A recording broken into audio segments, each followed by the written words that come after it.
ఇప్పుడు కొత్తగా వచ్చిన భారతీయ సాక్ష్య అధినియం అనేది అంతకుముందు ఉన్న ఇండియన్ ఎవిడెన్స్ యాక్ట్ని రీప్లేస్ చేసింది. ఈ 3 చట్టాల్లోనూ బాగా తక్కువ మార్పులు ఉన్న చట్టం ఏదన్నా ఉందంటే అది భారతీయ సాక్ష్య అధినియం. ఎక్కువ మార్పులు లేవు. స్ట్రక్చరల్ చేంజెస్ అంటే నంబర్లు మార్చటము, హెడింగ్స్ మార్చటము, చిన్న చిన్న పదాలు మార్చటము తప్ప భారతీయ సాక్ష్య అధినియంలో సబ్స్టాంటివ్ చేంజ్, కాన్సెప్చువల్ చేంజ్ వచ్చింది ఒక చోట మాత్రమే.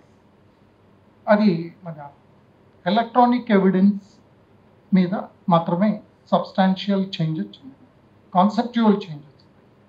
మిగతా చోట్ల కాన్సెప్చువల్ చేంజెస్ లేవు, 2-3 చిన్న చేంజెస్ ఉన్నాయి.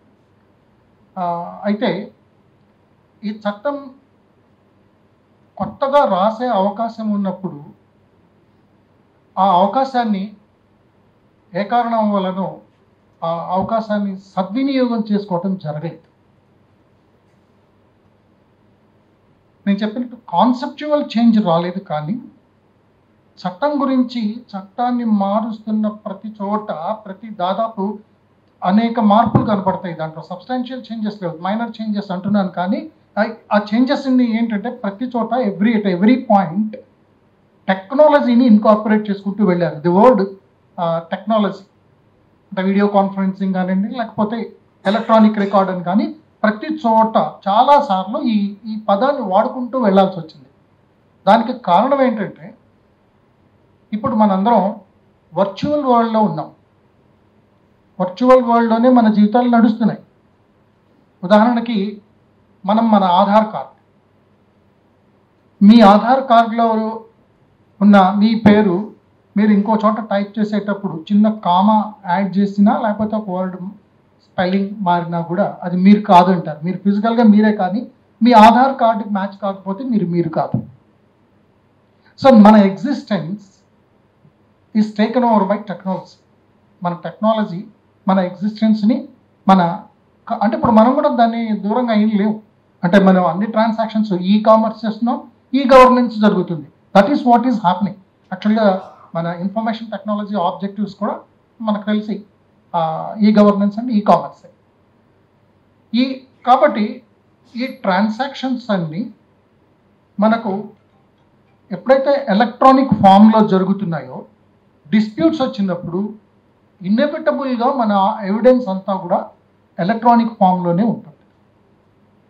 అంటే 2 రకాలైన విషయాలు మనం గమనించాలి. మొదటిది ప్రొసీజరల్గా, సపోజ్ ఇప్పుడు 161, 164 స్టేట్మెంట్స్, సీజర్, ఇవన్నీ కూడా వీడియో రికార్డింగ్ జరగాలి అంటున్నారు. అంటే ఇక్కడ ఏం జరుగుతున్నది? టెక్నాలజీని వాడుకోవటం జరుగుతుంది. జరుగుతూనే ఉంది. అంటే ఆ ట్రాన్సాక్షన్లోకి టెక్నాలజీని మనమే ఇన్కార్పొరేట్ చేసాం. రెండోది, మనం చేసే ట్రాన్సాక్షన్స్లో టెక్నాలజీ ఆల్రెడీ ఇన్వాల్వ్ అయ్యి ఉంటుంది. సపోజ్ మీరు ఏదైనా ఒకటి పర్చేస్ చేశారు, టెక్నాలజీ ఇన్వాల్వ్ అయ్యింది.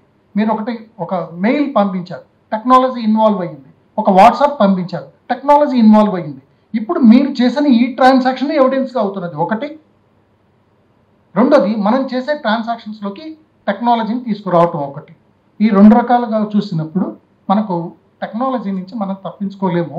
తర్వాత దీంట్లోంచి వచ్చే డిస్ప్యూట్స్ ఏవైనా ఉంటే వాటికి ఇన్నెవిటబుల్గా టెక్నాలజీ ఓరియంటెడ్గా ఉండే ఆ ఎలక్ట్రానిక్ రికార్డ్స్నే మనం సాక్ష్యంగా తీసుకొచ్చి ప్రజెంట్ చేయాల్సిన పరిస్థితిలో ఉన్నాం.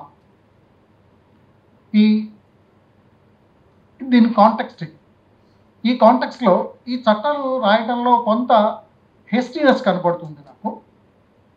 మంచి అవకాశాన్ని ప్రభుత్వం వదిలేసుకుందని కూడా అనిపిస్తుంది. అంటే ఎక్కడెక్కడ క్లారిఫికేషన్స్ ఇవ్వాలో అక్కడక్కడ సరైన క్లారిఫికేషన్స్ ఇచ్చే అవకాశాన్ని వదులుకున్నారు ఒకటి. రెండోది, ఎక్కడ ఆ హేస్టీగా చేయడంలో కన్ఫ్యూజన్ చాలా వచ్చింది. ముఖ్యంగా ప్రాక్టీషనర్స్గా ఇక్కడున్న అడ్వకేట్స్కి మనం తెలుసుకోవాల్సింది ఏంటంటే, ఎలక్ట్రానిక్ సాక్ష్యాలతోటి మనం డీల్ చేయకుండా ఉండే అవకాశం లేదు. పాయింట్ 1. 2, మీరు డీల్ చేసేటప్పుడు అసలు కొత్త చట్టం క్రియేట్ చేసిన కన్ఫ్యూజన్, మీరు అన్ఇమాజినబుల్ కన్ఫ్యూజన్ ఉన్నది. సో అంటే నేను భయపెట్టేసి వెళ్ళిపోవాలనుకోవట్లేదు. ఆ కన్ఫ్యూజన్ని మనం ఎట్లా దాటుకోవాలనే వీలైనంత మటుకు మనకున్న అవకాశాన్ని కూడా మీకు చెప్పడానికి ప్రయత్నం చేస్తాను. ఒకటి, ఎంత హేస్టీగా జరిగింది అనే దానికి మొదటి ఎగ్జాంపుల్ ఒకటి చెప్తాను. ఇది ఎలక్ట్రానిక్ సంబంధించింది కాదు. దీంట్లో సెక్షన్ 25 ఆఫ్ భారతీయ సాక్ష్య అధినియం 23. ఇది వరకు 25, 26, 27 అని 3 సెక్షన్స్ ఉన్నాయి. ఆ 3 సెక్షన్స్ని ఒక చోటకి తీసుకొచ్చేసారు. అంటే 23 confession to police officer subsection 1, subsection 2, subsection 3. Subsection 1, subsection 2, 3 లేదు, 27 బదులు ప్రొవిజన్ ఇచ్చారు. దానికి దీనికి ఏం తేడా లేదు. అయినా నేను హేస్టీగా ఎందుకు అంటున్నానంటే అక్కడ 25లో ఏం చెప్పారో 1లోకి ఇక్కడ అదే తీసుకొచ్చారు. 23 1లోకి 26లోకి ఏం తీసుకొచ్చారో సబ్సెక్షన్ 2లోకి తీసుకొచ్చారు. 27లో ఏముందో దాన్ని ప్రొవిజన్లోకి తీసుకొచ్చారు. హేస్టీనెస్ ఎక్కడ వచ్చిందంటే subsection 1 no confession made to a police officer shall be proved as against a person accused of any offence. Full stop. ఇది వరకు ఉన్న 25. 26 no confession made by any person while he is in the custody of a police officer unless it is made in the immediate presence of a magistrate shall be proved against him. దాని కింద 27ని ప్రొవిజన్గా తీసుకొచ్చారు. Punctuation is also A part of statute. ఇప్పుడు ఏం జరిగిందంటే ఇక్కడ ఎఫెక్టివ్గా ఏం జరిగిందంటే ఇదివరకు సెక్షన్ 25, 26 రెండింటికి కలిపి 27 ఒక ప్రొవిజన్లో ఉంది. ఇప్పుడు ఈ మూడింటిని ఒక చోటికి సబ్స్యూమ్ చేసిన తర్వాత 23 1 ఫుల్ స్టాప్ పెట్టి 23 సబ్ క్లాస్ 2కి కొలన్ పెట్టడం వల్ల ఇప్పుడు ఈ ప్రొవిజన్ ఇదివరకు 2 సెక్షన్స్కి అప్లై అయ్యేది ఇప్పుడు కేవలం సబ్ సెక్షన్ 2కు మాత్రమే అప్లై అవుతుంది. అంటే ఒక కొలన్ మొత్తం the spirit of that section or the purpose of that సెక్షన్ని చాలా లిమిట్ చేయటం కానీ డిస్టర్బ్ చేయటం కానీ జరిగిపోయింది. It's what I call. ఎందుకంటే ఇప్పుడు punctuation is also part of statute. We cannot deny that. అందుకని హేస్టీగా జరిగింది అనే దానికి ఒక ఎగ్జాంపుల్. ఇంకొక మేజర్ చేంజ్ వచ్చేసి జాయింట్ ట్రయల్ మీద జరిగింది. That is I'm not smaller thing. I'm not going much in to that. Now coming to major conceptual change that we have seen it. Primary evidence, secondary evidence వాటిల్లో ఆ డెఫినేషన్స్ని elaborate చేశారు ఒకటి. తర్వాత section 61 ఒకటి add చేశారు. 62 and 63. మీకు నేను వాటిల్లోకి వెళ్ళబోయే ముందు 2 టెక్నికల్ పదాలు మీకు కొంచెం ఎక్స్ప్లెయిన్ చేస్తాను. బేరే ఎందుకంటే that is going to be the biggest problem for judges, for IOs. నాకు మీరు చెప్పారు, మన సార్ చెప్పారు ఆడియో వీడియో రికార్డింగ్ చేస్తాము. ఓకే, ఇది చాలా సింపుల్గా ఉంది. ఆడియో వీడియో రికార్డింగ్ చేయడం అనేది ఇప్పుడు అది అక్కడ రికార్డ్ అవుతుంది, చాలా సింపుల్. కానీ దీనికి ఒక వాల్యూ అంటే దీని ఆథెంటిసిటీ, దీని ఇంటెగ్రిటీ, నాన్ రెప్యుడియేషన్ అంటే దాన్ని ఛాలెంజ్ చేయనంతసేపు ఓకే. ఛాలెంజ్ చేసినప్పుడు దీన్ని ఎట్లా ఎస్టాబ్లిష్ చేసుకుంటారు ఇస్ వన్ క్వశ్చన్. రెండోది, ఇది ప్రైమరీ ఎవిడెన్సా సెకండరీ ఎవిడెన్సా అనే ప్రశ్న వచ్చినప్పుడు సెకండరీ ఎవిడెన్స్ అయితే దాన్ని సర్టిఫై చేయాల్సిన అవసరం ఉందనేది ఒక క్వశ్చన్. ఈ సర్టిఫై చేయటాన్ని ఇంతకుముందు మీరు రిపీటెడ్గా విని ఉంటారు, 65B4 సర్టిఫికేట్ అని. ఇది ఎవరు ఇవ్వాలి, ఎలా ఉండాలి అనే దాని మీద చాలా చర్చ జరిగిన తర్వాత బహుశా మనకు అందరికీ ఇది ఫెసిలిటేట్ చేయడానికి షెడ్యూల్లో వాళ్ళు మనకు ఆ సర్టిఫికేట్ కూడా మోడల్ ఇచ్చేశారు. So it looks great. Okay, మనకు ఇవాళ ఇదివరకు సర్టిఫికేట్ ఇవ్వాలంటే 65B4 certificate, no it is 63, but certificate is in the schedule. చాలా ఈజీనే అనిపిస్తుంది. కానీ ఆ సర్టిఫికేట్లో 2 కొత్త పదాలు ఉన్నాయి. మొదటిది ఏంటంటే ప్రపోనెంట్ ఒకతను ఉంటాడు. ప్రపోనెంట్ నేనంటే నేను ఒక ఈ సాక్ష్యాన్ని కోర్టుకి ఇస్తున్నాను అనేవాడిని నేను ప్రపోనెంట్. నేను ఆ సర్టిఫికేట్ ఇచ్చేటప్పుడు ఆ సర్టిఫికేట్లో హ్యాష్ వాల్యూ కూడా చెప్పాలి. అయితే నేను చెప్పిన హ్యాష్ వాల్యూ కరెక్ట్ అవునా కాదా అని ఒక ఎక్స్పర్ట్ దాన్ని సర్టిఫై చేస్తూ మళ్ళీ అతను కూడా హ్యాష్ వాల్యూని సర్టిఫై చేయాలి. అంటే ఒక ఇంగ్లీష్ పదాన్ని రోల్ ఓవర్ చేసేసి నేను వెళ్ళిపోవచ్చు, కానీ ప్రాక్టీషనర్గా అసలు ఈ హ్యాష్ వాల్యూ అంటే ఏంటి? How hash value is created, how hash value is certified. అంటే ఇది పెద్ద సమస్య కాబోతుంది. అంటే హ్యాష్ వాల్యూ అంటే ఏంటో నాకు తెలియకపోతే, హ్యాష్ వాల్యూ ఎలా క్రియేట్ చేస్తారో తెలియకపోతే, తర్వాత నేను ఇంకొకటి ఏం చెప్తున్నారు, part B of that 63 certificate is to be given by an expert. ఎవరా ఎక్స్పర్ట్? ఎవరు ఆ ఎక్స్పర్ట్కి డెఫినేషన్ ఎక్కడ ఉంది? ఎక్స్పర్ట్ ఎవిడెన్స్ ఇంతకుముందు మనకు ఆల్రెడీ యాక్ట్లో ఉన్నది. ఆ యాక్ట్లో ఆ ఎక్స్పర్ట్ డెఫినేషన్ తీసుకుంటే మీరు ఎక్కడికి వెళ్ళాల్సి వస్తుందంటే ఇన్ఫర్మేషన్ టెక్నాలజీ యాక్ట్కి వెళ్ళాల్సి వస్తుంది. ఇన్ఫర్మేషన్ టెక్నాలజీ యాక్ట్లో ఎక్స్పర్ట్గా ఎవరిని చెప్తారు అంటే సెక్షన్ 79 కింద ఒక నోటిఫైడ్ ల్యాబ్స్ లేకపోతే ఒక పర్టికులర్ కైండ్ ఆఫ్ ఎక్స్పర్టైజ్ ఉండాలి. ఫర్ ఎ మూమెంట్, నేను ఒక విలేజర్ని ఒక వాట్సాప్ మెసేజ్ తీసుకొని వెళ్ళాను. సపోజ్ నాకు ఎవరో ఒక మెయిల్ పంపించాడు, నువ్వు నాకు 1 కోటి రూపాయలు ఇవ్వాలి, నీ మీద కేసు వేస్తానేమో చెప్పాడు. సో ఇప్పుడు ఈ మెయిల్ చాలా ముఖ్యమైన సాక్ష్యం అవుతున్నది. నేను దానికి ఏదైనా ఒక రిప్లై ఇస్తే అది సాక్ష్యం అవుతుంది. దీన్ని తీసుకొని నేను ఇప్పుడు కోర్టుకు వెళ్ళాలి. అంటే నేను ఇంకా సబ్జెక్టులోకి రాలేదు, వీళ్ళని క్విక్గా వచ్చేస్తాను. ఈ ఈమెయిల్ నా ల్యాప్టాప్కో లేకపోతే నా డెస్క్టాప్కో వచ్చింది. ల్యాప్టాప్ కానీ డెస్క్టాప్ కానీ నేను కోర్టుకు తీసుకెళ్ళలేను, దాన్ని సబ్మిట్ చేయలేను. What is the purpose of ఈ కొత్త యాక్ట్ పర్పస్ ఏంటి? మీరు ప్రజెంటేషన్ అండ్ ఇంటర్ప్రిటేషన్ ఆఫ్ ఎవిడెన్స్ని సింప్లిఫై చేయడం కోసం ఇది ఇచ్చారు. ఇప్పుడు నేను ఆ ల్యాప్టాప్ కానీ అది తీసుకెళ్ళి వెళ్ళలేను కాబట్టి నేనేం చేస్తాను, నా వచ్చిన ఆ ఈమెయిల్ని ప్రింట్అవుట్ తీసుకుంటాను. ఈ ప్రింట్అవుట్ తీసుకెళ్ళి నేను కోర్టుకి ఇస్తే ఈ ప్రింట్అవుట్ ఇచ్చిన ఈ ఈమెయిల్ దీని ఆథెంటిసిటీ మీద ఆ సర్టిఫికెట్ ఇవ్వాలి. ఒక విలేజ్లో 2 భార్యాభర్తలు కొట్టుకున్నారు, వాళ్ళిద్దరు కూడా వాట్సాప్ మెసేజెస్ మెయిల్స్ చేసుకుంటూ ఉంటారు, లేకపోతే ఏవో ట్రాన్సాక్షన్స్ మీద జరుగుతూ ఉంటాయి. అటువంటి వాడు కోర్టుకు వచ్చి అతను కనుక సెకండరీ ఎవిడెన్స్గా అది ఇవ్వాల్సి వస్తే అతనికి ముందు హ్యాష్ వాల్యూ అంటే ఏంటో తెలియాలి, ప్రపోనెంట్ అతను కాబట్టి. లేదా ఎవరి సహాయమో తీసుకొని ప్రపోనెంట్గా అంటే ఆ సర్టిఫికేట్ మటుకు తీసుకున్నా కూడా మళ్ళీ అతను ఒక ఎక్స్పర్ట్ దాన్ని సర్టిఫై చేయాలి. ఫర్ ఆల్ ప్రాక్టికల్ పర్పసెస్ అసలు ఆ ఎక్స్పర్ట్స్ అంటే ఏంటి, తర్వాత ఆ హ్యాష్ వాల్యూ అంటే ఏంటి అంటే ఇప్పుడు ఇక్కడున్న కొంతమందికి చాలా సింపుల్గా అర్థం అవడం కోసం హ్యాష్ వాల్యూ ఒక ఎగ్జాంపుల్ ఇస్తాను. ఆ తర్వాత నాకన్నా బాగా తెలిసిన వాళ్ళు చాలామంది ఉన్నారు, నాకు తెలిసి ఈ హ్యాష్ వాల్యూస్ వాటి మీద. ఉదాహరణకి నేను ఒక పాస్వర్డ్ క్రియేట్ చేసుకోదలుచుకున్నాను, ఒక అకౌంట్ క్రియేట్ చేసుకోదలుచుకున్నాను. అప్పుడు నన్ను సిస్టమ్ ఏమడుగుతుందంటే నీ యూజర్ ఐడి ఏంటంటే అంటే నా పేరు రాసేస్తాను, పాస్వర్డ్ ఏం సెలెక్ట్ చేసుకుంటున్నావు అని అడుగుతుంది. అప్పుడు అదేం చెప్తుంది, పాస్వర్డ్ సెలెక్ట్ చేసుకునేటప్పుడు మినిమం ఒక 8 లెటర్స్ ఉండాలి, 9 లెటర్స్ ఉండాలి, దాంట్లో ఒకటి నంబర్ అయి ఉండాలి, ఒకటి సింబల్ అయి ఉండాలి, లేదా ఒకటి క్యాపిటల్ అయి ఉండాలి, ఇవన్నీ ఉండాలని అది చెప్తుంది. చెప్పినప్పుడు ఏం జరుగుతుంది, నేను అది ఎంటర్ చేస్తాను. మీరు రెండోసారి మళ్ళీ మీ దాన్ని అకౌంట్ ఓపెన్ చేసినప్పుడు మళ్ళీ పాస్వర్డ్ అవగానే అకౌంట్ ఓపెన్ అవుతుంది కదా.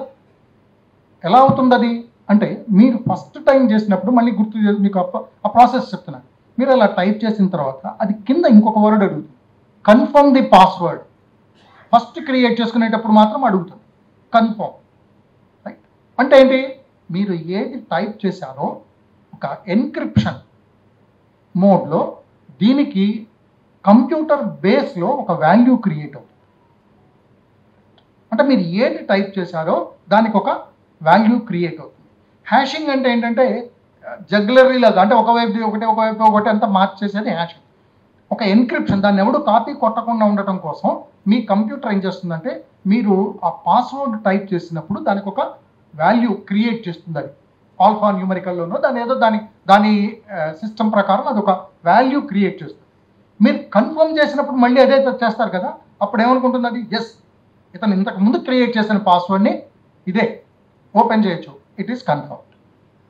మీరు నెక్స్ట్ టైం మళ్ళీ అదే సిస్టంలో యూజర్ ఐడి కొట్టేసి మీ పాస్వర్డ్ కొట్టినప్పుడు ఒక కామా ఎక్కువ కొట్టారనుకోండి, లేదా స్పేస్ ఇచ్చారనుకోండి, స్మాల్ లెటర్ బదులు క్యాపిటల్ లెటర్ వాడారు, what ever it B, smallest change, అదేం చెప్తుందంటే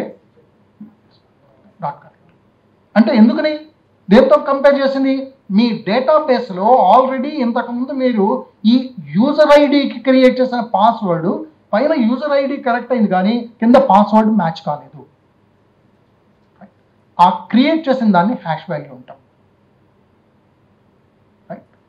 ఒక ఐఓ వీడియో ఆడియో వీడియో కాన్ఫరెన్సింగ్లో 161 or 164 or seizure whatever it be ఆయన రికార్డింగ్ చేసిన తర్వాత అది ఆయన చైన్ ఆఫ్ కస్టడీ ఒకటి ఉంటుంది కదా, ఆయన కలెక్ట్ చేస్తాడు. కలెక్ట్ చేసిన తర్వాత దాన్ని వేరే ఇన్వెస్టిగేషన్ ఆఫీసర్కి ఇవ్వాలి, ఫోరెన్సిక్ ల్యాబ్కి ఇవ్వాలి, తర్వాత ప్రాసిక్యూటర్కి ఇవ్వాలి, తర్వాత కోర్టుకి ఇవ్వాలి. చైన్ ఆఫ్ కస్టడీ అంటాం. అంటే ఒక్కొక్క స్టెప్లో అది ఎక్కడి నుంచి ఎక్కడికి వెళ్ళింది అనేది అంతా రికార్డ్ అవుతుంటుంది. ఈ రికార్డ్ అయిన ప్రతి ఇన్సిడెంట్స్లోనూ హ్యాష్ వాల్యూ కరెక్ట్గా ఉందా లేదా అని చూడాలి. లేకపోతే ఏం జరుగుతుంది అంటే మ్యానిపులేషన్ కనుక జరిగితే దాన్ని ఆథెంటిసిటీ ఆఫ్ ద రికార్డ్ని పట్టుకోగలిగింది ఓన్లీ హ్యాష్ వాల్యూ. కాబట్టి హ్యాష్ వాల్యూకి అంత ఇంపార్టెన్స్ ఉన్నది. కానీ ఈ హ్యాష్ వాల్యూని ఇప్పుడు తీసుకొచ్చి మనం సర్టిఫికేషన్లోకి తీసుకొచ్చి ఇప్పుడు దీన్ని ఎలక్ట్రానిక్ ఎవిడెన్స్లోకి ఇన్కార్పొరేట్ చేసిన తర్వాత ఇది చాలా టఫ్ కాబోతుంది as practitioners for you also. So ఈ అంటే it's only for concept of hash value కోసం చెప్పాను మీకు. ఎందుకంటే మీరు ముందు మీరు ఎంత ఎవిడెన్స్ తీసుకెళ్ళబోతున్నారో అంత evidence 75% of it will be in the form of electronic records only. Electronic రికార్డ్స్లోనే ఉండబోతున్నది. కాబట్టి ఈ ఎలక్ట్రానిక్ రికార్డ్లో బేసిక్ నాలెడ్జ్ మనకు ఒకసారి అంటే నిజానికి నేను 5 రిక్వెస్ట్ కూడా చేస్తాను. అదేంటంటే ఒకరోజు నాకు ఒక full length only electronic evidence ఎలా అనే దాని మీద ఒక అవకాశం ఇవ్వాల్సి ఉంటుంది. సో ఈ హ్యాష్ వాల్యూ అనేది మనం తెలుసుకోవాల్సిన విషయం. ఇది సర్టిఫికేట్లో ఇన్కార్పొరేట్ చేశారు. యాక్చువల్గా ఈ ఎలక్ట్రానిక్ రికార్డ్స్ ఎవిడెన్స్ ఇవ్వడంలో ఈ 63 సర్టిఫికేట్ తప్పనిసరి. దీని పూర్వరంగం ఒక చిన్న ఎగ్జాంపుల్తో చెప్తాను. అసలు మనకు చట్టాలు ఏమీ లేనప్పుడు అంటే ఇంకా ఇన్ఫర్మేషన్ టెక్నాలజీ కానీ ఏమీ రానప్పుడు అప్పుడు కూడా కంప్యూటర్స్ ఉన్నాయి కానీ కంప్యూటర్ లా లేదు. 2000లోనే మనకి ఇన్ఫర్మేషన్ టెక్నాలజీ యాక్ట్ వచ్చింది. 2000కు ముందు కంప్యూటర్స్ ఉన్నాయి. అప్పుడు ఏం చేసేవాళ్ళు, మీరు కనుక ఏదైనా ఒక కంప్యూటర్ ప్రింట్అవుట్ కనుక ఇస్తే దాన్ని సాక్ష్యంగా తీసుకునేవాళ్ళు. 2000 వచ్చిన తర్వాత అంటే ఇది తీసుకోవాలా లేదా అన్న దాని మీద 2000లో ఇన్ఫర్మేషన్ టెక్నాలజీ యాక్ట్ వచ్చి ఆ యాక్ట్ ఏం చేసిందంటే ఐపీసీలో కానీ లేకపోతే డిఫరెంట్ యాక్ట్స్ ఎవిడెన్స్ యాక్ట్లో కానీ బ్యాంకర్స్ బుక్ ఆఫ్ ఎవిడెన్స్లో కానీ ఇట్లా కొన్ని మార్పులు చేసింది. ఆ చేసిన మార్పుల్లో అసలు ఇన్ఫ్యాక్ట్ ఎవిడెన్స్ యాక్ట్లో మార్పులు అప్పుడే వచ్చాయి. అప్పుడు ఏం చేసిందంటే 65A 65 capital A 65 capital B అనే 2 సెక్షన్స్ పెట్టారు. అంటే దేని గురించి అంటే ఎలక్ట్రానిక్ రికార్డ్స్గా మీరు ఏదన్నా ఒక సాక్ష్యాన్ని కోర్టుకి ఇవ్వదలుచుకుంటే దాన్ని it shall be in accordance with the provisions of 65B అని 65A చెప్తుంది.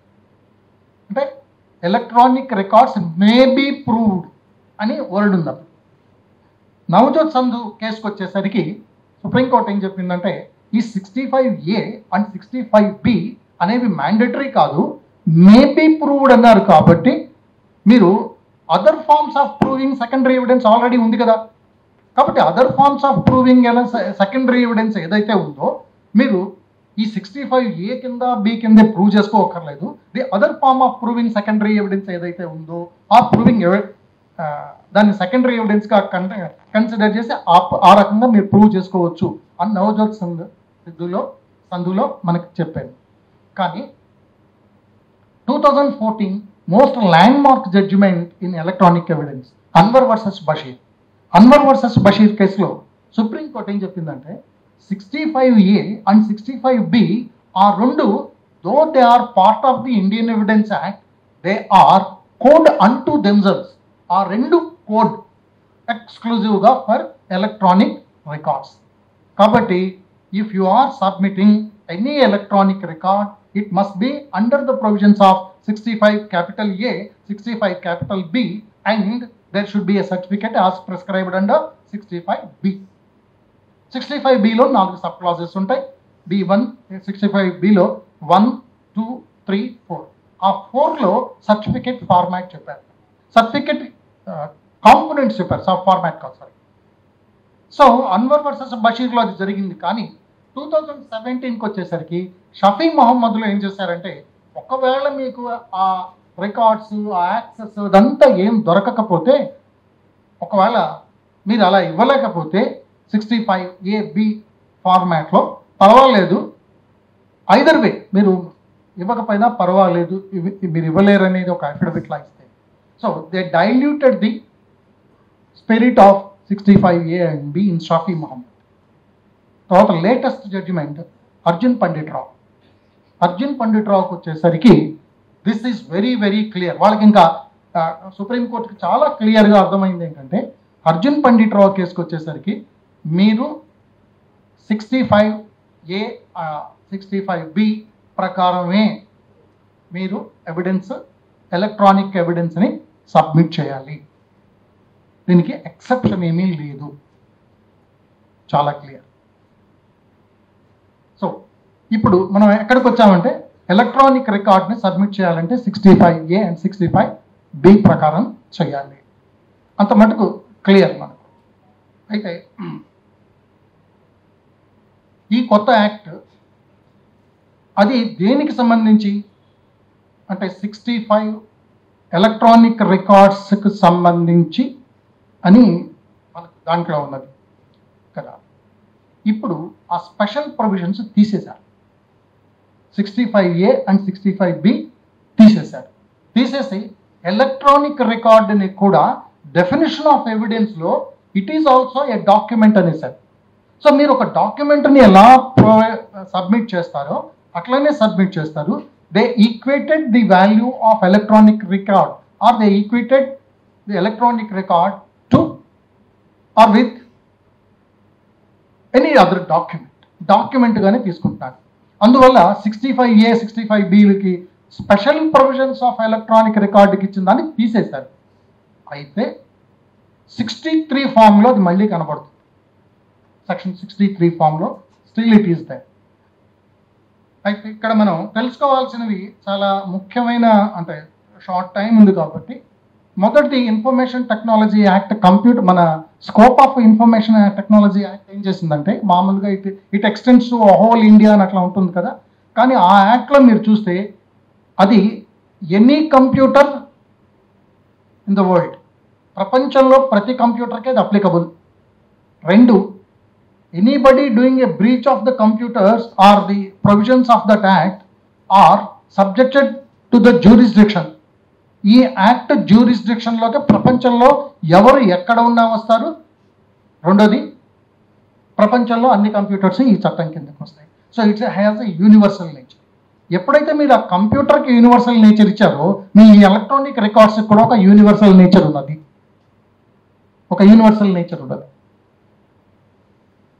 ఇక్కడ there is a case, Praful case.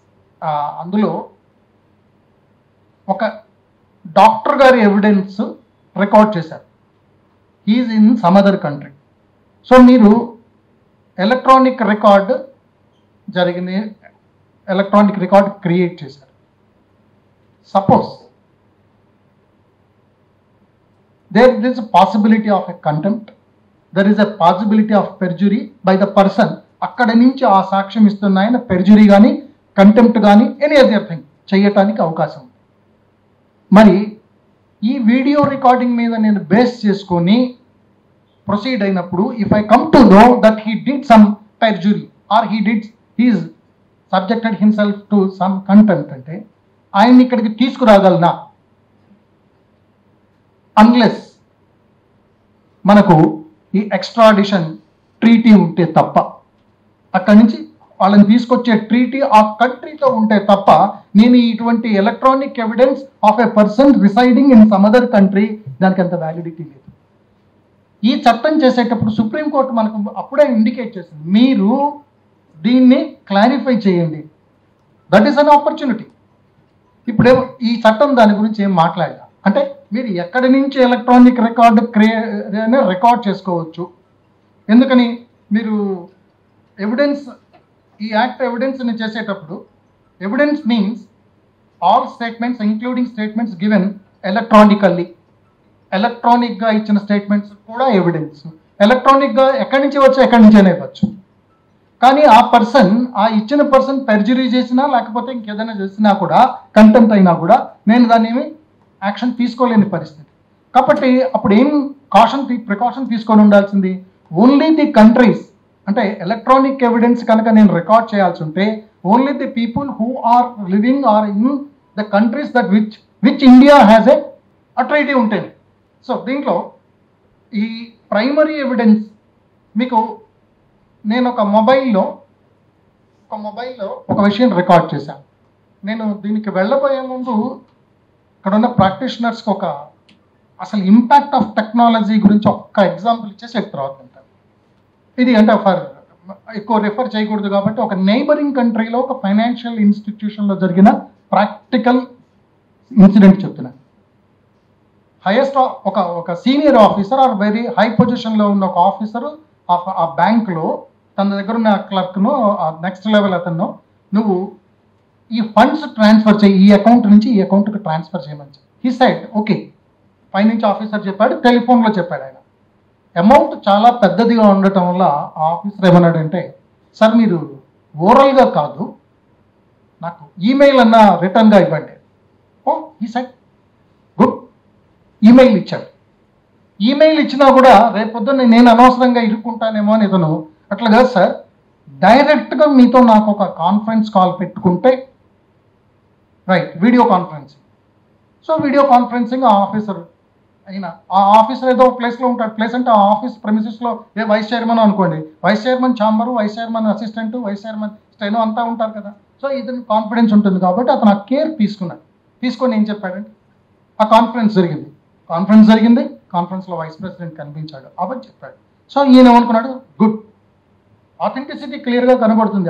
Officer కనిపించాడు, ఆఫీస్ రూమ్ కనబడుతుంది, స్టెనో కనబడుతున్నాడు, వాళ్ళందరూ నాకు తెలిసిన వాళ్ళే. ట్రాన్సాక్షన్ జరిగిపోయింది. After couple of days he realised all this is fake. నేను కళ్ళతో చూశాను, ఆయన ఏం మాట్లాడాడు, మిగతా స్టాఫ్ కూడా ఉన్నారు. ఆ chambers artificial intelligence and deep fake టెక్నాలజీకి వెళ్తే యూ కెన్ క్రియేట్ ఎనీథింగ్.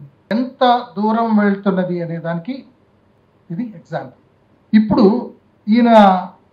ఈయన్ని కాపాడగలిగినవి ఏమైనా ఉండేటట్లయితే ఆ టెలిఫోనిక్ కాన్వర్సేషన్స్, ఆయన పంపించిన email, whether they are fake or whatever it be, ఇవన్నీ రేపొద్దున ఆయన కోర్టులో, అంటే ఆయన ఓన్లీ ఇమాజిన్ చేస్తున్నాను నేను, అక్కడ వాళ్ళ జ్యుడిషియరీ దీంట్లో మనం చూడలేదు కాబట్టి ఎక్కడైనా ఒకటే ఉంటుంది కాబట్టి. సో ఆ రికార్డ్స్ని అతను సబ్మిట్ చేయటం వల్ల అట్లీస్ట్ అతని నేరేటివ్ని కొంత సబ్స్టాన్షియేట్ చేసుకోగలుగుతాడేమో. కానీ టెక్నాలజీ అనేది మాత్రం ఇంత డేంజరస్ ప్రపోర్షన్లోకి వచ్చింది. ఇప్పుడు పెద్ద సమస్య ఏమొస్తుందంటే, దీంట్లో అసలు నేను ఒకటి మొబైల్లో రికార్డ్ చేస్తున్నాను, ఇప్పుడు ఆయన నన్ను ఇది రికార్డ్ చేస్తున్నాను. ఇంతకుముందు ఏం చెప్పేవాళ్ళంటే, ఎనీథింగ్ డైరెక్ట్గా మీరు రికార్డ్ చేసింది కోర్టుకి ఇచ్చేటట్లయితే అది మీ ప్రైమరీ ఎవిడెన్స్, దానికేం సర్టిఫికేషన్స్ అవసరం లేదు. అంటే నేను మొబైల్లో రికార్డ్ చేశాను అనుకోండి, నా మొబైల్లో రికార్డ్ చేసింది కనుక నేను కోర్టుకి ఇచ్చేస్తే విత్ మై మొబైల్, దానికేమి అది primary evidence, that is primary evidence. Suppose నేను రికార్డ్ చేశాను, నా దగ్గర పోయింది, డిలీట్ అయిపోయింది, నా సర్వర్ అంటే నాకు సర్వీస్ ఐఎస్పి, నా సర్వీస్ ప్రొవైడర్ ఉంటాడు కదా, ఇంటర్నెట్ సర్వీస్ ప్రొవైడర్, అతని దగ్గర కానీ ఎక్కడో నేను క్లౌడ్ కంప్యూటింగ్ వాడుతున్నాను అనుకోండి, మీకు ఐడియా ఉంటుంది. క్లౌడ్ కంప్యూటింగ్ అంటే ఇప్పుడు నేను నా డేటా మొత్తం నాకు ఒక సర్వీస్ ఇచ్చేత నా సైమల్టేనియస్గా సపోజ్ సేవ్ చేస్తాడు. సో నాకు ఎప్పుడు కావాలన్నా క్లౌడ్ నుంచి యాక్సెస్ చేసుకుంటాను, అది నా సిస్టంలో స్టోర్ అయ్యింది. నా డేటా నేను టైప్ చేసి, అంటే నేను అప్లోడ్ చేసే డేటా నా సిస్టంలో ఉండదు. నాకు క్లౌడ్ కంప్యూటింగ్ సర్వీస్ కనుక ఉంటే అది నా క్లౌడ్ సర్వీసింగ్ ఇచ్చే అతని దగ్గర క్లౌడ్లో స్టోర్ అయి ఉంటుంది. ప్రతిసారి అంతా నేను నా సిస్టంలో పెట్టుకోకర్లేదు, స్టోరేజ్ స్పేస్ వాడుకోకర్లేదు. This is cloud. ఇది అంటే ఇది ఇప్పుడు నేను నా సిస్టంలో నేను ఒక మెయిల్ ఒకళ్ళకి పంపిస్తున్నప్పుడు ఈ మెయిల్ సైమల్టేనియస్గా క్లౌడ్లో కూడా రికార్డ్ అయ్యింది. ఇది వరకు ఏంటంటే నా సిస్టంలో ఉన్న దాన్ని నేను ప్రింట్అవుట్ ఇచ్చినా, లేదా రిసీవ్ చేసుకున్న అతను రిసిపియంట్, అంటే దీంట్లో మీరు ఆరిజినేటర్ అండ్ అడ్రసీ అంటాం మనం, దీంట్లో రిసిపియంట్ అన్నాం మనం, పంపించేవాడిని ఆరిజినేటర్ అంటాం, తీసుకునేవాడిని అడ్రసీ అంటాం. ఈ ఇద్దరి మధ్య ఉండేవాడిని ఇంటర్మీడియరీ అంటాం. ఇద్దరి మధ్య ఉండే అతన్ని ఇంటర్మీడియరీ అంటాం. అంటే మనకు సర్వీస్ ఇప్పుడు మన నెట్వర్క్ ఉన్న వాళ్ళు చూసారా, ఇంటర్మీడియరీ. మీకు తెలుసో తెలియదో, మీలో చాలామంది ఇంటర్మీడియరీస్ ఉంటారు టెక్నాలజీ పరంగా. ఏ రకంగా అంటే మీరు వాట్సాప్లో కనుక మెంబర్స్ అయి ఉంటే group administrator is an intermediary. He is governed, he is liable, he can be punished for some messages that are published in the WhatsApp messages. ఇంకో గమ్మత్తైన విషయం ఏంటంటే మీరు ఇంటర్మీడియరీగా మెంబర్గా ఉన్నా మీరు కనుక దాన్ని ఫార్వర్డ్ చేస్తే you are also becoming an intermediary. And if it is offending anyone, ఆ స్టేట్మెంట్ ఎవరినన్నా అఫెండ్ చేసి వాళ్ళు దాని మీద కనుక ఒక అబ్జెక్షన్ రైజ్ చేస్తే విదిన్ 36 hours అది కనుక మీరు ఆ అడ్మినిస్ట్రేటర్ రిమూవ్ చేయకపోతే it is considered that this administrator is also contributing to the views published by someone else. And if there is any action then he is also liable for such action. So దీంట్లో ఉన్నప్పుడు అసలు ఈ primary secondary ఎవిడెన్స్కి వచ్చేసరికి ఇప్పుడు నేను ఇందాక చెప్తాను, దీంట్లో ఈ క్లౌడ్లో ఎప్పుడైతే అది స్టోర్ అయిందో నేను అది కనుక తీసుకొచ్చిస్తే ఇది వరకు పాత యాక్ట్ కింద అది సెకండరీ ఎవిడెన్స్, సర్టిఫికేషన్ అవసరం. కానీ ఇక్కడ మీరు కొత్త act explanation for where an electronic or digital record is created or stored and such storage occurs simultaneously or sequentially in multiple files, each such file is primary evidence. అంటే iCloudలో ఉన్న suppose ఇప్పుడు ఇది record అవుతుంది, వీళ్ళు ఎవరికన్నా link ఇచ్చిండి ఈ forum సైమల్టేనియస్గా ఎవరన్నా చూస్తుంటే అన్ని చోట్ల రికార్డ్ అవుతుందో అవన్నీ ప్రైమరీ ఎవిడెన్స్లో. ఇప్పుడు ఇదివరకు లేదండి, ఇదివరకు అవన్నీ copies, secondary evidence. Where an electronic or digital record is produced from proper custody, such electronic or digital record is primary evidence unless it is disputed. అంటే సపోజ్ ఇది సింపుల్గా ఇప్పుడు సపోజ్ ఒక వైఫ్ అండ్ హస్బెండ్ కొట్టుకున్నారు, ఒక record చేసుకున్నారు. అంటే ఒక రెండు ఫ్యామిలీస్ మధ్య గొడవ జరిగింది, వైఫ్ మొబైల్లో హస్బెండ్ రికార్డ్ చేశాడు, it is recorded live, primary evidence. వీళ్ళిద్దరి మధ్య గొడవ జరిగింది, ఆమె రికార్డ్ చేసింది, లేదా ఆమె రికార్డ్ చేసింది, ఆమె మొబైల్లో రికార్డ్ ఉంది. దీంట్లో ఇతనికి అనుకూలమైన అంశాలు కొన్ని ఉన్నాయి, ఇవి తీసుకొని వెళ్ళి అతని కోర్టులో కనుక ఇచ్చేటట్లయితే this is not primary evidence. ఇంతకుముందు అదే వైఫ్ మొబైల్లో తనకు ఇన్సిడెంట్ రికార్డ్ చేస్తే ప్రైమరీ అయింది, కానీ ఇప్పుడు ప్రైమరీ కాదు. ఎందుకంటే ఎక్స్ప్లెనేషన్ 2(5) ఏం చెప్తుందంటే it should be from proper custody evidence unless it is disputed. మీకు ప్రాపర్ కస్టడీలో ఉన్న దాని నుంచే ఇవ్వగలుగుతారు. వేరే video recording is simultaneously stored in electronic form and transmitted, broadcast or transferred to another, each of such stored. ఇప్పుడు నాకు నేను ఇచ్చిన ఈ ఎగ్జాంపుల్ ఉంది, ఇవన్నీ ప్రైమరీ ఎవిడెన్స్ అవుతాయి. ఇవి ఎప్పుడైతే ప్రైమరీ ఎవిడెన్స్ అవుతాయో అండ్ మీరు టెంపరీ ఫైల్స్, మీకు ఐడియా ఉంటుంది, మీరు కనుక టైప్ చేస్తున్నప్పుడు సడన్గా పవర్ పోయిందనుకోండి, మళ్ళీ పవర్ రాగానే మీకు అది సేవ్ అయ్యి కనబడుతుంది. అది ఎక్కడుంది, మీరేం సేవ్ చేయలేదు. సేవ్ చేసి ఉంటే మీరు హార్డ్ డిస్క్లోకి వెళ్ళిపోయి ఉండేది, స్పేస్లో ఉండేది. కానీ ఇది ఎక్కడుంది అంటే ర్యామ్ అంటారు, that is random access memory, temporary file. ఒకవేళ టెంపరీ ఫైల్లో ఉన్నా కూడా అది ప్రైమరీ ఎవిడెన్స్. ఇదంతా ఎందుకు చెప్తున్నా అంటే ఒక్క మన వైపు నుంచే కాదు, క్రిమినల్ కేసెస్ వాళ్ళు ఇన్వెస్టిగేట్ చేసేటప్పుడు బై ఎనీ ఛాన్స్ వీడి పైన డిలీట్ చేసిన ర్యామ్లో కనుక దొరికితే ఆ ర్యామ్ నుంచి తీసుకొని ప్రైమరీ ఎవిడెన్స్గా పెట్టచ్చు. కాబట్టి ఇది ప్రైమరీ ఎవిడెన్స్ని ఎలాబరేట్ చేయటం వల్ల ఇంతకు ముందున్న సెకండరీ ఎవిడెన్స్ నుంచి ఇది ప్రైమరీ ఎవిడెన్స్లోకి వచ్చాయి. సెకండరీ ఎవిడెన్స్ ఇప్పుడు 61 ఏం చెప్తుందంటే నథింగ్ ఇన్ దిస్ అధినియం, చాలా కన్ఫ్యూజన్ మీకు రాబోయేది, ఛాలెంజ్ రాబోయేది ఈ 61, 62, 63 వీలైనంత బ్రీఫ్గానే చెప్పేస్తాను. నథింగ్ ఇన్ దిస్ అధినియం shall apply to deny the admissibility of an electronic record. ఏదన్నా ఒక ఎలక్ట్రానిక్ రికార్డుని సబ్మిట్ చేస్తే ఇది ఎలక్ట్రానిక్ రికార్డు కాబట్టి తీసుకోను అనడానికి లేదు.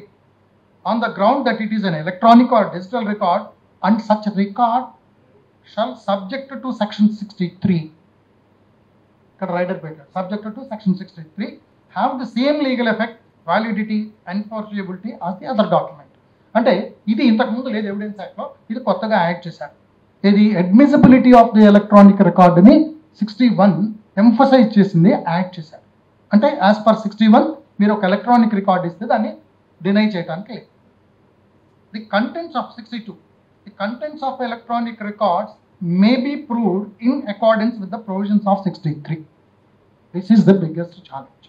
ఇందాక మీరు ఏం చెప్పారు, where electronic record or digital record is created, stored or so and so simultaneously or sequentially in multiple files, each file is primary.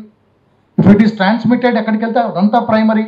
ఏమే దానికి ఇంకేం ప్రొవిజన్ లేదు, స్ట్రైట్ అవే నేను ప్రూవ్ చేయాల్సింది ఏం లేదు, ఇచ్చే సబ్మిట్ చేస్తే సరిపోతుంది. అంటే admissibility I'm talking about, prove చేయటం కాదు, అడ్మిసిబిలిటీ అడ్మిట్ అయిపోతుంది. వేరస్ మళ్ళీ ఇక్కడికి వచ్చేసరికి 62లో the contents of electronic records may be proved in accordance with the provisions of 63. 63లో అడ్మిసిబిలిటీ ఆఫ్ ఎలక్ట్రానిక్ రికార్డ్స్. ఇక్కడ లా చాలా ఇంపార్టెంట్ అనేది ఇది మిస్ అయింది. అంటే ఎలక్ట్రానిక్ మీరు ఈ పాయింట్ అంటే టేక్ హోమ్ 2 పాయింట్స్ దీంట్లో నిజానికి. ఒకటి హ్యాష్ వాల్యూ అనేది ఒకటి తెలుసుకోండి. రెండో కాంపోనెంట్ ఏంటంటే ఎలక్ట్రానిక్ రికార్డు వేరు, computer printout of electronic record వేరు. ఎలక్ట్రానిక్ రికార్డు వేరు, computer printout of printout of electronic record వేరు. అన్ఫార్చునేట్లీ ఈ యాక్ట్ ఆ రెండింటిని డిస్టింగ్విష్ చేయకుండా ముందుకు వెళ్ళిపోయింది.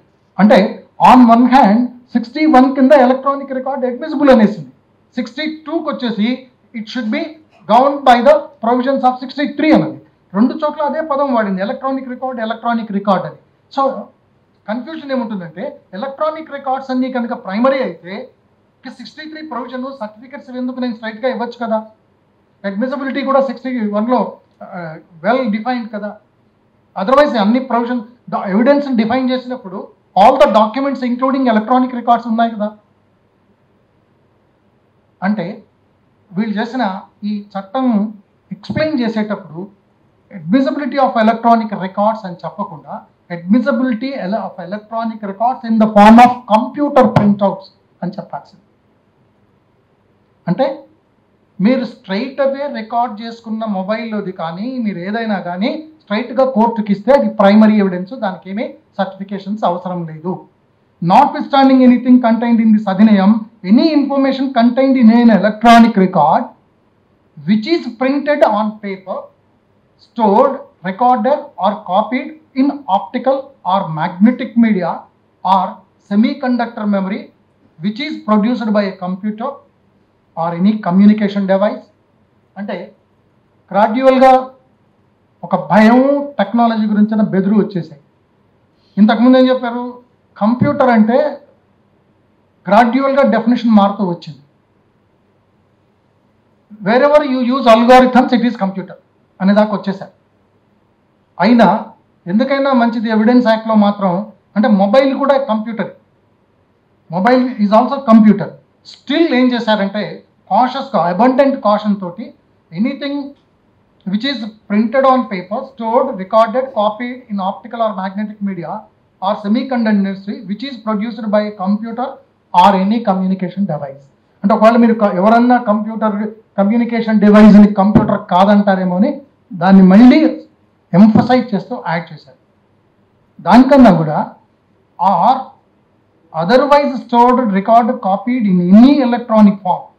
అంటే ఇది ఎందుకు పెట్టారంటే మనకు తెలిసిన కంప్యూటర్లు, ల్యాప్టాప్, మొబైల్స్ ఇవి కాకుండా కొత్త టెక్నాలజీ ఏదైనా రావచ్చు ఫ్యూచర్లో. అటువంటి కొత్త టెక్నాలజీ ఏదొచ్చినా దాంట్లో కాపీ చేసినా, స్టోర్ చేసినా, లేకపోతే దాన్ని ట్రాన్స్మిట్ చేసినా అది కూడా electronic record. If you take a printout, that is the basic difference. Electronic record in the form of a printout is secondary evidence. Electronic record that is recorded originally is primary evidence. ఈ రెండో దానికి మాత్రమే మీరు certificate ఇవ్వాలి. What is electronic record అనేది 63(1) చెప్తున్నది. అయితే దీంట్లో ఉన్న కన్ఫ్యూషన్స్ ఒక డీటెయిల్ సెషన్ కనుక మనం పెట్టుకున్నప్పుడు వెళ్తాము. కానీ ఒక కన్ఫ్యూజన్ మీకు 2 పాయింట్స్ హైలైట్ చేస్తాను. కంప్యూటర్ని డిఫైన్ చేస్తూ where over any period the function of creating, ఈ వర్డ్ ఇంతకు ముందు లేదు. 65B(2)లో స్టోరింగ్ ఆర్ ప్రాసెసింగ్ ఇన్ఫర్మేషన్ అనే ఉండేది. ఇప్పుడు క్రియేటింగ్ అని ఇచ్చాడు. రీజన్ ఏంటంటే మనందరం కంప్యూటర్స్ వాడుతున్నాం, అంటే మొబైల్ ద్వారా కానీ లేకపోతే ల్యాప్టాప్స్ కానీ ఏదో రకంగా వాడుతున్నాం. ఈ వాడేటప్పుడు మనం పంపించే వాట్సాప్ కానీ మనం పంపించే మెసేజెస్ కానీ ఇవన్నీ మనం క్రియేట్ చేసినవి అవుతున్నాయి. ఇంతకుముందు స్టోరింగ్ ఆర్ ప్రాసెసింగ్ అనేది ఉండటం వల్ల మనం ఏదైనా ఒకటి పంపిస్తే అది మనం క్రియేట్ చేసింది కాబట్టి it is not falling under this section. అందుకని ఈ కొత్త యాక్ట్ దీన్ని ఈ చేంజెస్ చేసినప్పుడు ఇక్కడ క్రియేటింగ్ అనే వర్డ్ వాడారు. దీంట్లోనే 65(3)(E)లో అంటే stand alone mode, computer system, computer network, computer resource అన్నీ చెప్పి త్రూ ఎన్ ఇంటర్మీడియరీ అనే వర్డ్ కూడా వాడారు. ఇవన్నీ సిస్టమ్స్. కానీ త్రూ ఇంటర్మీడియరీ అంటే ఇందాక నేను చెప్పాను, మనకు వచ్చిన ఏ ఇన్ఫర్మేషన్ అయినా స్టోర్ చేసే రెస్పాన్సిబిలిటీ మనకున్నా, లేదా స్టోర్ చేయటం మనం చేసినా, కాపీ చేసినా, క్రియేట్ చేసినా, ట్రాన్స్ఫర్ చేసినా we are all falling under the definition of intermediary. కాబట్టి ఇంటర్మీడియరీ ప్రాసెస్ చేసేదాన్ని కూడా ఈ యాక్ట్ కన్సిడర్ చేసింది. తర్వాత ఇంకా 63(4)లోకి వెళ్తాను నేను. దీంట్లో ఉన్న కన్ఫ్యూజన్ ఏంటంటే in any proceeding where it is desired to give a statement in evidence by virtue of this section, a certificate doing any of the following things shall be submitted.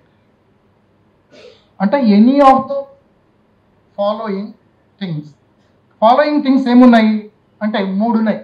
ఒకటి identifying the electronic record, దానికన్నా ముందు ఒక చిన్నది చెప్పి దాన్ని మళ్ళీ దాంట్లో చెప్తాను. Any of the following things shall be submitted along with the electronic record. అంటే నేను కోర్టులో ఒక సూట్ ఫైల్ చేస్తున్నానో లేకపోతే ఇంకేదైనా డాక్యుమెంట్స్ సబ్మిట్ చేస్తున్నా, ఏదో సివిల్ ఆర్ క్రిమినల్, ఈ సర్టిఫికెట్ ఎప్పుడు ఇవ్వాలి? Along with the electronic record. ఇప్పుడు అక్యూజ్డ్కి డాక్యుమెంట్స్ అన్ని ఇచ్చేటప్పుడు what are the documents you are relying upon, ఆ ఎలక్ట్రానిక్ రికార్డ్స్ కూడా ఇవ్వాలి. సివిల్ సూట్లో అయినా మీరు ఎలక్ట్రానిక్, మీ లిస్ట్ ఆఫ్ ద డాక్యుమెంట్స్ నా ఎలక్ట్రానిక్ రికార్డ్స్ ఇస్తాను నేను. So along with that electronic record నేను ఈ సర్టిఫికెట్ ఇవ్వాలి. బాగానే ఉంది. At each instance where it is being submitted for admission. Submission కాదు, అడ్మిషన్ అంటే ఇప్పుడు వెన్ ద రికార్డ్ ఆ డాక్యుమెంట్ వచ్చి మార్కింగ్ జరిగేటప్పుడు that is the admission stage. అంటే అసలు ఇక్కడ వాళ్ళు electronic record along with electronic record certificate ఇవ్వాలని ఆన్ వన్ హ్యాండ్ చెప్తూ, on the other hand it being submitted for admission. So దీని క్లారిటీ వాళ్ళకు కూడా లేదు. ఇందాక చెప్పినట్టుగా ఆ certificate statement in evidence by virtue of this section, certificate doing any of the following things అంటారు. Any of the following things ఏంటంటే identifying that electronic record కానీ, ఆర్ గివింగ్ సచ్ పర్టికులర్స్, అంటే ఈ రికార్డు కరెక్ట్ అయినది ఒకటి ఇవ్వాలి, particulars of device ఇవ్వాలి, and dealing with any of the matters to which conditions mentioned in the subsection 2 relate. Subsection 2లో 4 conditions ఉంటాయి. I'm not going much in to that. దీంట్లో confusion ఏంటంటే ఒకవైపు ఏమో ఎనీ ఆఫ్ ది 3 ఫాలోయింగ్ అంటాడు, ఇంకో దాంట్లో ఆ సిలో one of the 3 subsection 2. Subsection 2లో 4 ఉన్నాయి. ఆ 4లో ఆర్ ఆర్ ఆర్ అని ఏం లేదు, 3 రాసి తర్వాత అండ్ అని పెట్టాడు. అంటే ఆ 4 కంపల్సరీ, తర్వాత అంటే ఆ third compulsory, 4 compulsory plus A and B కూడా కంపల్సరీ. అంటే on one hand it says any of the following, అంటే ఎనీ ఆఫ్ ది ఫాలోయింగ్ 3 అంటూనే దాని లోపలికి వెళ్తే నాట్ 3 ఆల్ ద 7 రావాల్సి వస్తాయి సర్టిఫికెట్లోకి. ఇది ఎందుకు చెప్తున్నా అంటే the kind of confusions they have created. So మీరు ఇంకా తర్వాత డైరెక్ట్గా will go to certificate also. ఈ సర్టిఫికేట్కి వెళ్తే దీంట్లో ఇదివరకు ఉన్న కన్ఫ్యూజన్ని తీసేయడానికి సర్టిఫికేట్ వాళ్ళే షెడ్యూల్లో ఇచ్చేశారు 63 సర్టిఫికేట్ ఎలా ఉండాలి. కానీ దీంట్లో ఉన్న confusion as I said, technical problem ఏంటంటే మీరు it is owned maintained, manage, operated by me. ఈ సర్టిఫికేట్ అంటే ఎవిడెన్స్ ఎవరైతే ఇస్తున్నారో ఆ సర్టిఫికేట్ ఇచ్చే అతను ఏం చెప్పాలంటే, నేను ఈ ఇన్ఫర్మేషన్ అంతా తీసుకున్న సిస్టమ్ నాదే అయి ఉంటుంది, లేదా నేను మెయింటైన్ చేస్తాను, నేను మేనేజ్ చేస్తాను, ప్రతిసారి I need not be owning it. And operated by me, select as applicable. I set the hash value of the electronic digital record is so and so. అంటే ఆ ఐఓకి హ్యాష్ వాల్యూ తెలిసి ఉండాలి. ఆ hash value ఎలా generate చేయాలి, ఎలా తీసుకోవాలో తెలిసి ఉండాలి. చేసింది ఆయన సర్టిఫై చేసి ఇస్తాడు. అయితే ఆయన ఇస్తే సర్టిఫికేట్ సరిపోదు. కింద part to be filled by an expert. I so and so ఆయన ఉంటాడు, I state that the hash value is obtained through the following algorithms. ఈ ఆల్గారిథమ్స్లో నుంచి తీసుకున్న ఈ హ్యాష్ వాల్యూ కరెక్టే. అంటే ఫర్ ఎట్ ఈచ్ ఇన్స్టెన్స్ అన్నారు. మీరు 10 డాక్యుమెంట్లు వేస్తున్నారు అనుకోండి, 10టి హ్యాష్ వాల్యూ. ఇందాక నేను ఒక ఎగ్జాంపుల్ చెప్పాను, చైన్ ఆఫ్ కస్టడీ. మీరు ఎవ్రీ టైం డాక్యుమెంట్ వెళ్తున్న కొద్దీ ప్రతిసారి ప్రతి ఇన్స్టెన్స్లో ప్రతి చోట హ్యాష్ వాల్యూ తీసుకోవాలి. There is a possibility hash value within minutes change అయిపోవచ్చు. అసలు ఈ ఎక్స్పర్ట్ అనే దానికి డెఫినేషన్ లేదు సరిగ్గా. తర్వాత ఇందులో for the purposes of carrying out regular activities అని ఉంటుంది ఈ సర్టిఫికేట్లో. ఏవి రెగ్యులర్ యాక్టివిటీస్ అని డిఫైన్ అయ్యి లేదు. సో ఎవరు ఎక్స్పర్టో డెఫినేషన్ లేదు. ఎవరిని ఎక్స్పర్ట్గా కన్సిడర్ చేయాలి, ఎవరు జడ్జ్ చేయగలుగుతారా, లేకపోతే నేను చేయగలుగుతానా, పార్టీ చేయగలుగుతారా, కనీసం ఆ ఎక్స్పర్ట్ నేను ఎక్స్పర్ట్ అని చెప్పగలుగుతాడా? సో వాళ్ళకి ఏమైనా రిజిస్ట్రేషన్, లేకపోతే వాళ్ళకి ఏమైనా ఒక అథారిటీ, సపోజ్ డిజిటల్ సర్టిఫికేట్ ఉందనుకోండి అండర్ ది సేమ్ యాక్ట్, దానికి ఒక ఏజెన్సీని క్రియేట్ చేశారు. అట్లా ఈ ఎక్స్పర్ట్స్కి ఏమైనా ఇవ్వగలుగుతారా, అంటే రికగ్నిషన్ ఇవ్వగలుగుతారా, స్టాండర్డైజ్ చేయగలుగుతారా? సో ఆల్ దీస్ ఆర్ అంటే ఇంతకు ముందున్న దాన్ని అసలు మనం ప్రాక్టికల్గా ఇంప్లిమెంట్ చేయలేనంత కాంప్లికేటెడ్ సిచ్యువేషన్లోకి దీన్ని తీసుకెళ్ళారు. With one single word, with one component of hash value. కాబట్టి ఈ అంటే ఇంకా నిజంగా చెప్పాలంటే ఇక దీన్ని ఆటోమేటిక్గా ఏం చేశారంటే, there is ministry of home affairs. ఈ యాక్ట్ ఎట్లా ఉన్నా రేపు పొద్దున్న ఇన్వెస్టిగేటింగ్ ఆఫీసర్స్ వాళ్ళు రికార్డింగ్ చేసేటప్పుడు కానీ, సీజర్ కానీ ఇవన్నీ చేసేటప్పుడు ఈ యాక్ట్లో ఉన్న ప్రొవిజన్స్ ఏమైనా అడ్డం వస్తాయని వాళ్ళు ఎస్ఓపీస్ క్రియేట్ చేశారు. To some extent standard operating procedures కొంత మటుకు ministry of home affairs at least criminal ఇన్వెస్టిగేషన్లో కొంత మటుకు చేశారు. ఈ యాక్ట్లో జరిగింది ఏంటంటే, ఎవిడెన్స్ కలెక్షన్ ఎఫెక్టివ్గా జరిగింది, కానీ ఎవిడెన్స్ ప్రజెంటేషన్ కానీ బికాస్ సబ్మిషన్ కానీ చాలా కాంప్లికేట్ చేసింది. సో దీన్ని ఎలా డీల్ చేయాలి అనేది అంటే కేసెస్ ఇంకా ముందుకు వెళ్తుంటే ఇంప్లిమెంటేషన్లో కొంత తెలియచ్చు మనకు. రెండోది యాజ్ ఎ సైడ్ మీకు glimpse of the electronic evidence, దీంట్లో ఉన్న కాంప్లికేటెడ్ ఇష్యూస్ ఏంటి, ది గ్లిమ్స్ అసలు ఏం చేసింది ఈ యాక్ట్ అనే దాన్ని కంప్లీట్ మీరు అడిగిన భారతీయ సాక్ష్య అధినియంలో అన్నీ నేను కవర్ చేయలేకపోయాను. కానీ ఇది సబ్స్టాన్షియల్ చేంజ్, ఇది ఒకటే కాన్సెప్చువల్ చేంజ్ కాబట్టి దీని మీద మీకు ఒక ఇంట్రొడక్షన్ లాంటిది ఇవ్వగలిగాను. మళ్ళీ ఎప్పుడైనా టైం పర్మిట్ చేసినప్పుడు, అకేషన్స్ ఉన్నప్పుడు నిజంగా దీన్ని లోతుకు వెళ్ళి ప్రాక్టీషనర్స్గా మనం ఎలా చేయాలి అనేది we can certainly discuss.